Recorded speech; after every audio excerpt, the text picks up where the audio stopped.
Hi, welcome to NS kitchen. நீங்கள் பார்க்குறது NS kitchen. இன்றைக்கி நம்ம பார்க்குறது இட்லி பொடி எப்படி செய்கிறதுங்கிறத தான் பார்க்குறோம். அதுக்கு தேவையான பொருட்கள் தான் இதெல்லாம்.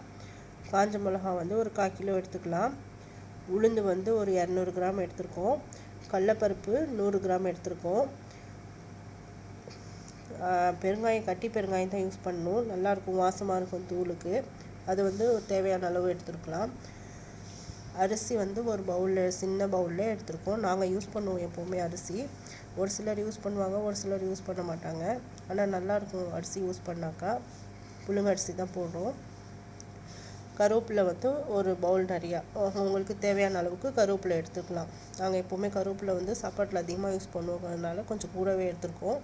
வாங்க இட்லி பொடி எப்படி செய்கிறதுங்கிறத பார்க்கலாம். ஃபஸ்ட் டைம் சேனலை பார்த்தீங்கன்னா சப்ஸ்கிரைப் பண்ணுங்கள், லைக் பண்ணுங்கள். வாங்க இட்லி பொடி எப்படி செய்கிறதுங்கிறத பார்ப்போம். ஒரு பேனில் எண்ணெய் ஊற்றி ஃபஸ்ட்டு பெருங்காயம் கட்டி எடுத்து வச்சுருந்தோம்ல, அதை நல்லா ஃப்ரை பண்ணி எடுத்துக்குவோம். அதுக்கப்புறம் அதில் காஞ்ச மிளகா கொஞ்சம் போட்டுக்கலாம். போட்டு நல்லா ஃப்ரை பண்ணலாம். நல்லா சவக்கிற அளவுக்கு ஃப்ரை பண்ணிக்குவோம். அப்போ தான் நல்லா வாசமாக இருக்கும். அதிலே கொஞ்சம் கருவேப்பிலை ஆட் பண்ணிக்கலாம். அப்பப்போ எல்லாத்துலேயும் இடையில கருவேப்பிலை ஆட் பண்ணிக்குவோம். அப்போ தான் நல்லா ஃப்ரை ஆகும், கருவேப்பிலையும் சேர்த்து. அதுக்கப்புறம் கடலப்பருப்பு போட்டு ஃப்ரை பண்ணிக்கலாம். அதுலேயும் நான் கொஞ்சம் கருவேப்பிலை ஆட் பண்ணியிருக்கேன். எல்லாத்துலேயும் லைட்டாக எண்ணெய் காட்டிக்கலாம். அப்போ தான் நல்லா சீக்கிரம் சவந்து வரும். அதுக்கப்புறம் உளுந்து எடுத்து ஃப்ரை பண்ணிக்கலாம். அந்த உளுந்தையும் கொஞ்சம் கருவேப்பிலை போட்டுக்கிறேன். உளுந்து நல்லா சவந்ததுக்கப்புறம் அதை எடுத்துட்டு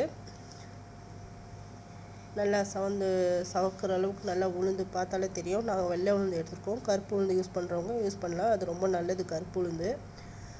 அதுக்கப்புறம் அரிசி எடுத்து ஃப்ரை பண்ணிக்கலாம். அரிசி நல்லா பொரிஞ்சு வரட்டும்.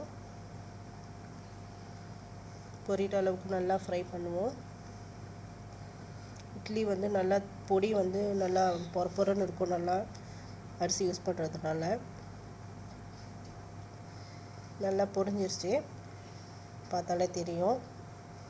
அதுக்கப்புறம் எல்லாத்தையும் ஒன்றா வந்து கொஞ்சம் ஆற விட்டுடலாம். ஹீட்டாக இருக்கிறதுனால ஆறுனதுக்கப்புறம் மிக்சியில் போட்டு பவுடர் பண்ணுவோம். பாருங்கள், இதில் பக்கத்தில் கருவேப்பிலை தான் அதிகமாக தெரியும். அதிகமாக நாங்கள் யூஸ் பண்ணுவோம். எங்கள் பசங்களுக்கு வந்து ரொம்ப பிடிக்கும் கருவேப்பிலை அதிகமாக யூஸ் பண்ணுறது. எல்லாத்தையும் எடுத்து ஆற வச்சுட்டு அதை மிக்சியில் எடுத்து பவுடர் பண்ணியாச்சு. இட்லி பொடி நல்லா நைஸாக அரைச்சி ரெடி பண்ணிட்டோம். அப்படியே வந்து நாங்கள் கருவேப்பிலை பொடியும் தனியாக செஞ்சோம். பசங்களுக்கு சாதத்தில் போட்டு கொடுக்க, தோசைலாம் இருந்தாக்கா தோசை மேலே தூவி கொடுப்போம். பசங்க நல்லா லைக் பண்ணி சாப்பிடுவாங்க.